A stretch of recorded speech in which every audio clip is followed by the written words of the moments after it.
Shri Sai Satcharitra Chapter 10. Remember him, that is Sai Baba, always with love, for he was ever engrossed in doing good to all, and always abided in his self. To remember him only is to solve the riddle of life and death. This is the best and easiest of sadhanas, as it involves no expenditure. A little exertion here brings great rewards. So, as long as our senses are sound, we should minute, minute by minute, practice this sadhana. All other gods are illusory. Guru is the only God. If we believe in Sadguru's holy feet, he can change our fortune for the better. If we serve him sincerely, we get rid of our worldly afflictions. We need not study any philosophy like Nyaya and the Mimamsa, as we trust the helmsman in crossing rivers and seas. So we have to trust our Sadguru in getting over the ocean of worldly existence. The Sadguru looks to the intense feeling and devotion of his devotees, endows them with knowledge and eternal bliss. In the last chapter, Baba's mendicancy and devotees' experiences and other subjects are dealt with. Let the readers now read where and how Baba lived, how he slept and how he thought, etc. Baba's wonderful bedstead. Let us first see where and how Baba slept. Mr. Nana Sahib Dengle brought for Sai Baba a wooden plank about 4 arms in length and only a span in breadth, so for sleeping upon. Instead of keeping the plank on the floor and then sleeping on it, Baba tied it like a swing to the rafters of the masjid with old shreds of rags and commenced to sleep upon it. The rags were so thin and worn out that it was a wonder how they could bear or support the weight of plank itself, let alone the weight of the Baba. But somehow or other, it was Baba's Sri Leela that the worn out rags did sustain the plank, along with the weight of Baba on it. On 4 corners of this plank, Baba lightened panathis, that is, earthen lamps, one at each corner, and kept them burning in whole night. It was a sigh for the gods to see Baba sitting or sleeping on this plank. It was a wonder to all how Baba got up and down the plank. Out of curiosity, many observers kept watching the process of mounting and dismounting, but none succeeded. As crowds began to swell so as to detect this wonderful feat, Baba one day broke the plank into pieces and threw it away. Baba had all the 8 Mahasiddhis powers at his command. He neither practiced nor craved for them. They came to him naturally as a result of his spiritual perfection. Next, we have manifestation of Brahma. Though Sai Baba looked like a man, 3 cubits and a half in length, still he dwelt in hearts of all. Inwardly, he was unattached and indifferent, but outwardly he longed for mass welfare. Though inwardly an adobe of peace, he looked outwardly restless. Inwardly he had the state of Brahma, outwardly he seemed engrossed in the world. Sometimes he looked on all with affection, and at times he threw stones at them. Sometimes he scolded them, with, while at times he embraced them and was calm, composed, tolerant, and well balanced. He always abided and was engrossed in the self and was well disposed towards his bhaktas. He always sat on one asan and never travelled. His satka was a small stick which he always carried in his hand. He was calm and thought free. He never cared for wealth and fame and lived on alms. Such a life he led. He always uttered Allah Malik, that is, God is the real owner. Entire and unbroken was his love for the Bhaktas. He was the mine of or storehouse for self knowledge and full of divine bliss. Such was the divine form of Sai Baba, boundless, endless, and undifferentiated. One principle which envelops the whole universe, from a stone to Brahma, incarnated in Sai Baba. The really meritorious and fortunate people got this treasure grow in their hands, while those people who, not knowing the real worth of Sai Baba, took him to be mere human being, were indeed unfortunate. His stay in Shirdi and probable birth date. None knew or knows the parents and the exact date of birth of Sai Baba, but it can be approximately determined by his stay in Shirdi. Baba first came to Shirdi when he was a young lad of 16 and stayed there for 3 years. Then, all of a sudden, he disappeared for some time. After some time, he reappeared in the Nizam state near Aurangabad and again came to Shirdi with the marriage party of Chand Patil.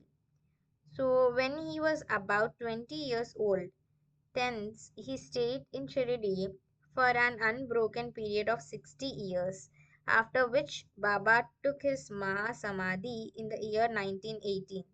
From this, we can say that the year of Baba's birth is approximately 1838 AD. Baba's mission and advice. Saint Ramdas, that is 1608 to 1681, flourished in 17th century and fulfilled to a great extent his mission of protecting cows and Brahmins against the Yavans, that is Mohammedans. But with 2 centuries after him, the split between the two commodities, that is Hindus and Mohammedans, widened up and Sai Baba came to bridge that gulf. His constant advice to all was to this effect: Ram, that is the god of Hindus, and Rahim, the god of Mohammedans, were one and the same. There was not the slightest difference between them then. Why should their devotees fall out and quarrel among themselves? You ignorant folk, join hands and bring both the communities together.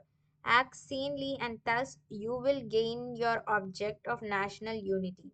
It is not good to dispute and argue. So don't argue. Don't emulate others. Always consider your interest and welfare. The Lord will protect you. Yoga, sacrifice, penance, and knowledge are the means to attain God. If you do not succeed in this by any means, in vain is your birth. If anyone does any evil unto you, do not retaliate. If you can do anything, do some good unto others. This in short was Sai Baba's advice to all, and this will stand us in good stead both in material and spiritual matters. Sai Baba as Sadguru. There are many so called gurus who go about from house to house with cymbals and veena in their hands and make a show of their spirituality. They blow mantras into the ears of their disciples and extract money from them. They profess to teach pity and religion to their disciples, but they are themselves impious and irreligious. Sai Baba never thought of making the least show of his worth or pity. He had no body consciousness, but he had great love for his disciples. There are two kinds of gurus. One is niyat, the appointed or fixed, and second is aniyat, that is unappointed or general. The latter, by their advice, develop the good qualities in us, purify our hearts, and set us on the path of salvation. But contact with the former dissip dispels our senses of dualities, sense of difference, and establishes us in unity by making us realize thou art that. There are various gurus imparting to us various kinds of worldly knowledge, but he who fixes us in our nature, that is self, and carries us beyond the ocean of worldly existence, is the Sadguru. Sai Baba was such a Sadguru. His greatness is indescribable. If anybody went to take his darshan, he, without being asked, would give every detail of his past, present, and future. He saw divinity in all beings. Friends and foes were alike to him, disinterested and balanced. He obliged the doers as well as the pious. He was the same in prosperity and adversity. No doubt, no doubt ever touched him. Though he acted through the body, he was not in the least attached to his body or house. Though he looked embodied, he was really unembodied, that is, free from gross existence. Blessed are the people of Shirdi who worshipped Sai as their god, while eating, drinking, working in their backyards and fields, and doing various household works. They always remembered Sai and sang his glory. They knew no other god except Sai. What to speak of the sweetness of the love of the women of Shirdi? They were quite ignorant, but uh, the pure love inspired them to compose poems or songs in their simple, rustic language. Letters of learning they had none. Still, one can discern real poetry in their simple songs. It is not intelligence but love that inspires real poetry as such. Real poetry is the manifestation of true love, and this can be seen and appreciated by intelligent listeners. Collection of these folk songs is desirable, and by Baba's wish, some fortunate devotees may undertake the task of compiling and publishing these folk songs, either in Sai Leela magazine or separately in the book. Baba's humility. Lord or Bhagwan is said to have six qualities, that is, fame, wealth, non attachment, knowledge, grandeur, and liberty. Baba had all these in him. He incarnated in flesh for the sake of bhaktas. Wonderful was his grace and kindness, for he drew the devotees to him. Or how else could one have known him? For the sake of his bhaktas, Baba spoke such words the goddess of speech could not utter. Here is a specimen. Baba spoke very humbly as follows: Slave of slaves, I am your debtor. I am satisfied at your darshan. It is a great favor that I saw your feet. I am an insect in your excreta. So I consider myself blessed thereby. What humility is this? Though outwardly Baba seemed to enjoy sense objects, he had not the least flavor in them, nor even the consciousness of enjoying them. Though he ate, he had no taste, and though he saw, he never felt any interest in what he saw. Regarding passion, he was a celibate as human. He was not attached to anything. He was pure consciousness, the resting place of desire, anger, envy, and other feelings. In short, he was disinterested, free, and perfect. A striking instance may be cited in illustration of this statement. Nanavali. So there was in Shirdi a very quiet and queer fellow by name Nanavali. He looked to Baba's work and affairs. He once approached Baba, who was seated on his gaddi, the seat, and asked him to get up, as he wanted to occupy the same. Baba at once got up and left the seat which he had occupied. After sitting there a while, Nanavali got up and asked Baba to resume his seat. And then Baba sat down and Nanavali fell at his feet. Baba did not show the slightest displeasure in being dictated to or ousted. This Nanavali This Nanavali loved Baba so much that he breathed his last on the 13th day of Baba's Mahasamadhi. The easiest path, hearing the stories of the saints and being in their company. Though Sai Baba acted outwardly like an ordinary man, his actions showed extraordinary wisdom and skill. Whatever he did was done for the good of his devotees. He never prescribed any asan, regulation, or breathing or any rites to his bhaktas, nor did he blow any mantra into their ears. He told them to leave off all cleverness and always remember Sai Sai.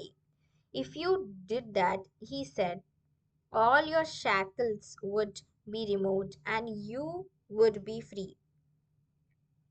Sitting through 5 fires, sacrifices, chantings, eightfold yoga are possible for the Brahmins only. They are of no use to other classes. The function of the mind is to think. It cannot remain without thinking for a minute. If you give it a sense object, it will think about it. If you give it Guru, it will think about Guru. You have heard most attentively the grandeur of Sai. This is the natural remembrance of Sai. Hearing the stories of the saints is not so difficult as the other sadhanas mentioned above. The stories, remove all fear of this sansar, the worldly existence, and take you onto the spiritual path. So, listen to these stories, meditate on them, and assimilate them. You may attend to your worldly duties, but give your mind to Sai and his stories, and then he is sure to bless you. This is the easiest path, but why do not all take to it? The reason is that um, without God's grace, we do not get the desire to listen to the stories of saints. With God's grace, everything is smooth and easy. Hearing the stories of saints is, in a way, keeping their company. The importance of the company of the saints is very great. It removes our body consciousness and egoism, destroys completely the chain of our birth and death, cuts asunder all the knots of the mind, and takes us to God who is pure consciousness. It certainly increases our non attachment to sense objects and makes us quite indifferent to pleasures and pains and leads us onward on spiritual path. If you have no other sadhana, such as uttering God's name, worship or devotion, etc., but if you take refuge in them, the saints, wholeheartedly, they will carry you off safely across the ocean of worldly existence. It is for this reason that the saints manifest themselves in this world. Even sacred rivers such as the Ganges, Godavari, Kaveri, Krishna, etc., which wash away the sins of the world, desire that the saints should come to them for a bath and purify them. Such is the grandeur of a saint. It is on account of the store of merit in past births that we have attained the feet of Sai Baba. We conclude this chapter with meditation on Sai's form. He, the graceful and handsome Sai, standing on the edge of the masjid and distributing udi to each and every bhakta with a view to his welfare. He who thinks of the world as an illusion and who is ever engrossed in supreme bliss. Before him we humbly prostrate ourselves. Bow to Sri Sai. Peace be to all.